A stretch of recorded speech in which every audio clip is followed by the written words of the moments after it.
就现在這個摩托車市場的行情啊，雅馬哈 XMAX 300還在賣5萬塊錢，而且呢還有那麼多人感興趣，也是好多人的夢想之車。那包括我呢，也成為 XMAX 300的車主了。這期視頻呢，就來個大拆解，給大家看一下 XMAX 有哪些吸引人的地方。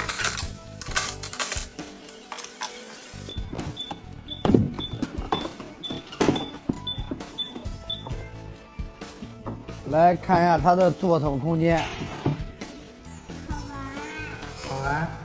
当然不能真的放小孩在里面啊。这个座头空间呢确實很大，日常是完全夠用的。現在已經能看到車架的一部分了啊。像這種金色的呢，它不是生鏽的。現在的車架制造，不管進口的還是合資的，都會出現這種情況，這是非常正常的現象。跟大家打一下招呼。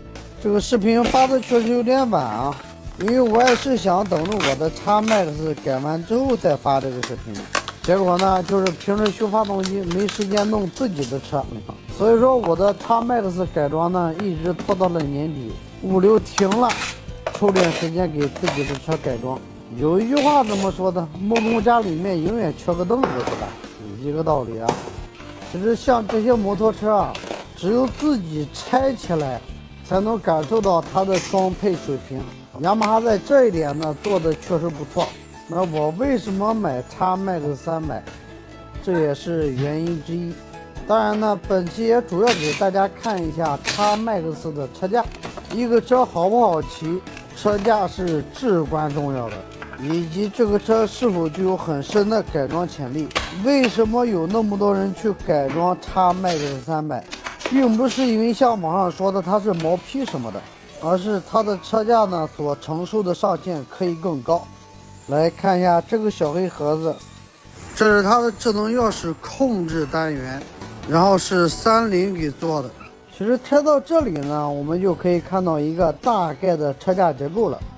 這個區域呢是它的油箱，裡面那個黑的呢就是。然後大家來看一下它的車架結構。它分為上下兩層，上下之間又做了一些加強的連接件，用來提升車身的扭轉剛度。它整體是一個環抱式的雙棟梁設計。我還是找張圖給大家仔細看一下吧，這樣看看是不是很直白。整個車架結構呢是盡收眼底。再給大家看一下友商350的車架。那這樣一對比的話，哪個車架看起來更好？不用我多說了吧。其實之前也有別的媒體這麼對比過，就是這張圖，估計有的車友呢都看過了。還有車頭部分 ，XMAX 是上下雙3星，而友商的350呢就只有下3星。雙3星的優點大家都知道，操控性和穩定性更好。這也是為什麼 XMAX 騎起來它不像傳統踏板，更像是一台操控好的擋車的感覺，而且有上下3星的加持，可以拓展更好的減震。畢竟嘛，單下3星的話，你的減震上限就等於被卡死了。你看友商的350，它就是單下3星的結構 ，IDV 才是上下3星的結構。它的後減震呢是開挖 IB 的，之前我在改減震的時候拍給大家看過，都看到這裡了，喜歡視頻的給咱點點讚唄。你說就好比這個車，你說你減震不夠用，剎車皮不夠用，輪胎不夠用，你倒是都可以改一改，但是這個車架，你說你怎麼改？發動機的用料你怎麼改，對不對？所以說呢，直到現在我感覺我選擇 XMAX 選的是完全沒錯。大家都吐槽它貴，包括我也吐槽過，但是呢，真正深入了解以後，你會感覺它還是值得的。網上也有評論呢，說買 XMAX 買 T-Max 就是人傻錢多啊。那這事兒為何不倒過來想一想呢？那他們為啥錢多呢？真的是人傻嗎？要是真傻的話，他能賺到錢嗎？大家仔細想一想，是不是？如果说XMAX 不夠優秀的話，那它賣這個價格應該早就停產了，沒人要了。但是你看2025年XMAX 的銷量增長很多，而且XMAX 的熱度也是很大。你說都拆到這了，我要是不把發動機拆下來拆一遍也不好意思。那車身的拆解呢，今天就給大家看到這裡，然後下一期呢，咱就把發動機給拆了給大家看一看。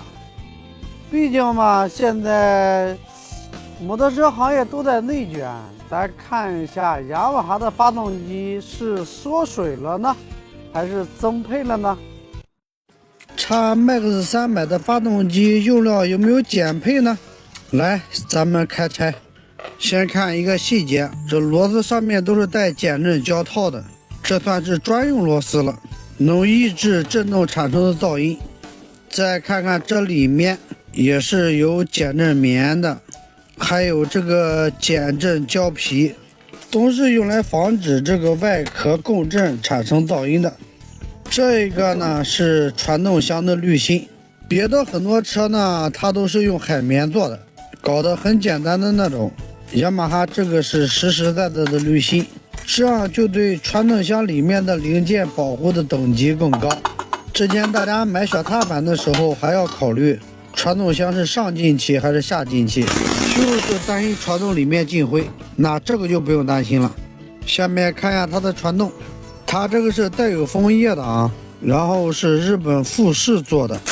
再來看看後驅動盤，總成呢也是日本富士的，中間的滚轮軸承是 NTN 的，皮带呢是双面齿的，品牌是三之星，离合体块呢是有5塊，5塊比3塊呢接觸面積更大，它的起步平順性啊、抖動抑制都是比較好的。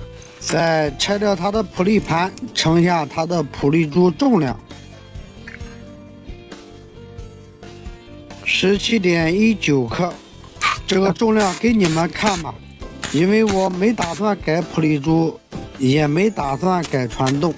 對了，拆的這台機器呢是25款的，26款剛發布也沒拆的機會嘛，對不對？現在大家都怕發動機減配，如果再內卷下去的話，有些事還真不好說。XMAX 呢就是價格比較堅挺，二手車的價格也堅挺。看一下凸輪軸承是進口的 NTN 的，跟老款呢是保持一致的。再來看看它的中鋼，中鋼呢還依舊是雅馬哈的硅鋁氣鋼。我總感覺這個鋼的工藝好像升級了，因為之前修老款的 XMAX 濾芯裝反的導致拉鋼的，那個新鋼發過來的話亮度就達不到這麼亮。然後這個25款的 XMAX 這真鋼表面的亮度啊，明顯比以前的亮度要大，這樣的話摩擦係數會更低，應該是雅馬哈這個硅鋁氣鋼的技術有升級。大家看這裡面的反光就看出來了。我之前還拆過24款的發動機，也是濾芯裝反的，那個鋼也跟這個一樣，也就是說這樣推測的話，應該是24款以後的XMAX 的硅鋁氣鋼，它的工藝是升級了，應該說算是微調吧。看一下活塞，依舊是輕量化的鍛造活塞。都看到這了，記得給咱視頻點點讚哈。作為25款 XMAX 的車主，其實我比大家都好奇啊，我也怕它相比老款呢減點配啥的。先看一下線圈啊，它的發電量不是太大，如果想改個射燈啥的，注意一下功率啊。大家看這裡啊，這磁電機蓋也是日本的一元做的。大家看一下這個標，整個 XMAX 的箱體都是一元做的。之前一直沒查到這個標是哪個公司的，後來在一個配套廠裡面看到了，問一下是叫一元。再來看一下它的机油泵，它的机油泵呢是鏈條驅動，机油泵怎麼也是这個一元做的。再來看一下機油泵鏈條 DRD 的，那正式鏈條估計也是 DRD 的，看一下，那沒錯是 DRD 的鏈條，然後是3×4的。都看到這了，喜歡視頻的給咱點個讚唄。下面就可以分開曲軸箱了，看一下軸承什麼的。曲軸網還是日本大同的，這個是沒變，但是呢軸承有變化。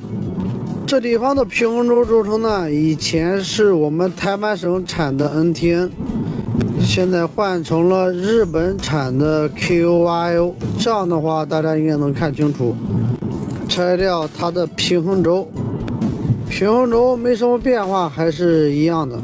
看一下它的核膜線，依舊是合金鋼鍛造的，曲軸也還是跟老款的一樣，也是合金鋼鍛造的。然後這一側的平衡軸軸承啊也不一樣，也是從我們台灣省的 NTN 換成了印度尼西亞產的 NTN。再來看一下它的連桿瓦，依舊是大同的同基瓦。傳動箱呢必須也劈開看一下，既然拆了嘛，就讓大家看個徹底。我也好奇呀。3個軸承呢都是 NTN 的，但是呢2個是我們台灣省的，一個是印度尼西亞的 NTN。然後再來看看對面這邊，它也是 NTN 的。這裡面呢有一個日本產的 NTN， 等於是這個發動機裡面 NTN 有3個產地。好了，到這裡呢就全部拆完了。來個小結，總體的用料呢還是高規格的，相对於24年以前的發動機呢，2個平衡軸軸承的產地呢從我們台灣省變成了一個日本的，一個印度尼西亞的。